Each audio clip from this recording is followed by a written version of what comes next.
Baru-baru ini pun Haji pun turut serta ke mesyuarat agung ke? Betul, luar biasa. Mesyuarat luar biasa EGM Majlis Peguam. Kononnya ada undian. Dengar-dengar Haji kata tak nak mengundi. Ya. Tapi Haji timbul juga. Kenapa tu Haji? Cerita sikit Haji. Baik. Dia macam ni, tepat apa yang dirumuskan oleh saudara Fazli tadi. Majlis Peguam telah keluarkan satu kenyataan selepas isu Nazlan dan SPRM. Mencelar dan menegur SPRM. Dua perkara kita kena faham. Satu perkara betul dia selar, satu perkara dia salah. Dan kita telah sentuh dalam program antaranya Inspirasi Channel. Yang pertama, dia mengatakan salah untuk Azam Baki dan SPRM membuat pengumuman kononnya telah buka siasatan terhadap Nazlan dengan menamakan nama hakim tersebut. Tidak boleh. Itu betul cakap Majlis Peguam. Tapi pada masa yang sama, Majlis Peguam menyelar siasatan yang dilakukan dan mengatakan SPRM maupun mana-mana pihak berkuasa tidak boleh siasat langsung mana-mana hakim yang masih berjawatanan. Itu salah. Mereka mengatakan ada cara lain di bawah Perlembagaan Perkara 125. Kita dah bincang. Kita dah kata itu salah. Itu bukan untuk siasat jenayah. Itu untuk tindakan-tindakan berkaitan dengan salah laku moral. Ya, ethics. So, saya telah keluarkan kenyataan secara spesifik mengatakan seadanya usul yang telah ditampilkan dalam EGM hari Jumaat tersebut, kalau tidak dipinda, saya memang tidak akan undi. Saya akan hadir tapi tidak akan undi. Dan pada hari Jumaat lalu, untuk maklumat para penonton, perkara itu telah kami bangkitkan. Saya telah hadir, saya telah bangkitkan dalam mesyuarat Majlis Peguam, dan beberapa peguam lain pun telah bangkitkan perkara tentang kesalahan Bar Kaunsil mengatakan SPRM tidak boleh siasat. Tetapi tentang betulnya jika kita cuma nak selar pengumuman nama Hakim Nazlan tanpa mengikut proses yang betul. Now, untuk pendekkan cerita, apa yang berlaku lebih kurang bermula mesyuarat 3.30. Sepatutnya 3, nak cukupkan korum 3.30. Dan sampai lebih kurang 5.45, 2 jam setengah. Selepas berhujah, berbalas-balas, ada pindaan dicadangkan, Majlis Peguam kemudiannya, pengerusinya Karen, setuju untuk keluarkan bahagian yang mengatakan bahawa salah untuk siasat. Jadi mereka setuju, mereka tidak mempunyai hak. Majlis Peguam, kami Peguam tidak boleh mengatakan bahawa siasatan SPRM ataupun siasatan polis tidak boleh dilakukan. So bila setuju benda tu, betul lah. So pokoknya di hujungnya, undi telah diadakan dan saya juga telah mengundi, menyokong dua perkara. Satu perkara yang pertama adalah kami menyelar tindakan SPRM mengumumkan pembukaan siasatan terhadap Nazlan. Itu diselar dengan ketat. Tidak boleh. Tapi tidak bermaksud kami mengatakan tidak boleh siasat. Yang keduanya, ramai juga nak mengatakan bahawa mereka nak pergi ke walk for justice, berjalan untuk keadilan. Sebab itulah tajuknya adalah bila kaki naik ke matu, maka Majlis Peguam nak berjalan lah, nak hilangkan kematu. Kononnya jalan boleh hilangkan kematu, tapi itulah dia tajuk kita kan. Jadi mereka nak berjalan untuk menyampaikan hasrat dan maksud Bar Kaunsil.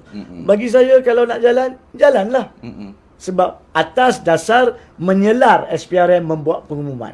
Bukan atas dasar SPRM atau polis tidak boleh siasat Nazlan. Jangan kita lupa, Nazlan pun dengan terhormat membuat laporan polis.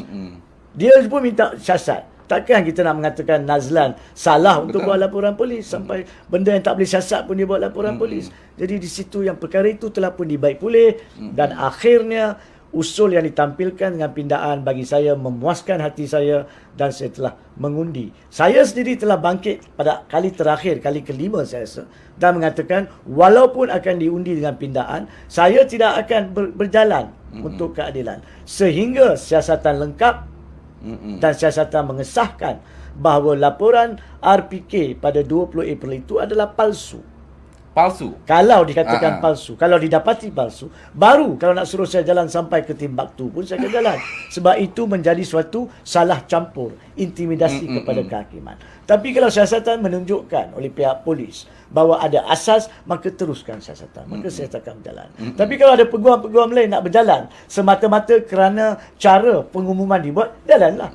Bagi saya untuk itu saya tak perlu jalan. Itu ada cara lain. Saya dah keluarkan kenyataan, saya dah maklumkan Azam Baki salah, saya dah maklumkan peguam negara sepatutnya membuat jawatan kuasa siasatan khas. Itu ada cara-cara dia. Tak perlu berjalan. Berjalan bila dah penat, bila balik, kita tak boleh keluarkan kenyataan yang lebih penting.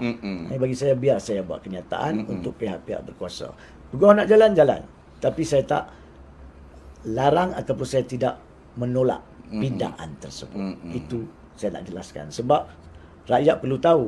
Seminggu sudah saya mengatakan kalau saya hadir, saya tidak akan menyokong. Ya, seadanya usul tersebut. Tapi bila usul dah dipinda, maka saya berkewajipan menilai semula. Dan dipinda ikut selera kami, maka saya sokong. Itulah dia. Jadi, siapa pun tak boleh above The law. the law. Tidak boleh. Tak ada seorang peguam menekan perkara tersebut. Dia katakan, sedangkan agung sendiri, yang raja-raja pun boleh disiasat, dan mereka inilah yang melantik hakim, takkan hakim boleh berada di atas undang-undang dan mereka ini di bawah. Bukan saja soal perlembagaan atau kedaulatan undang-undang, tak munasabah, tak masuk akal. Betul. Cadangan Bar Kaunsil tersebut. Bar Kaunsil, to be fair, untuk berlaku adil, inilah maksud kami. Bila demokrasi ditegakkan, diamalkan dengan betul, bukan soal ego. Kalau kita buat salah, kita boleh terima pembetulan dan kita betulkan. Itulah dia demokrasi. Sebab itu debat perlu diadakan. Sebab itu perlu ada EGM, perlu benarkan oleh bahas, bagi orang sampaikan maksud dan biar ahli-ahli lain buat keputusan. Itu caranya. Jadi sini kami juga sebenarnya telah pun mengambil tahu dan memaklumkan bahawa kewibawaan dan keinginan, kebolehan pengerusi untuk mengikut dan memahami adalah satu perkara yang perlu dihormati. Berjiwa besar. Berjiwa besar. Ego has no play, no part in demokrasi. Tidak boleh ada ego dalam demokrasi. Begitu juga tidak boleh ada ego dalam kerajaan. Tidak boleh ada ego dalam parlimen. Tidak boleh ada ego dalam kepimpinan mana-mana parti politik. Begitu juga saya tambah pula, kita sebagai rakyat teruskan berkata benar walaupun pahit. Fakta, tetap fakta, bukan auta. Kalau ada yang tak betul di tempat anda, di kawasan anda, suarakanlah. Kalau kita tak bersuara, kita tak bercakap, sampai bila lagi negara kita tidak akan berubah, tidak maju ke hadapan seperti mana sekarang, semakin mundur. Kalau dulu saya ingat lagi RM1, masa saya kecil-kecil lah, RM1 dengan $1 Singapura sama saja.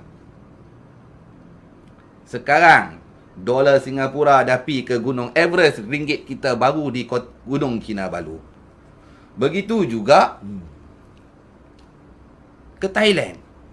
Betapa gahnya orang Malaysia dengan ringgit yang begitu hebat. Sekarang baht Thailand senyum dekat kita. Orang Thailand pun tak mahu duit ringgit dah. Ini semua kerana apa? Kerana rakyat Malaysia malu nak bersuara. Takut nak bersuara. Kita bukan maki hamun orang. Kita bukan maki hamun orang. Itu bukan budaya kita. Kita bercakap tentang teguran ataupun kritikan apa yang berlaku.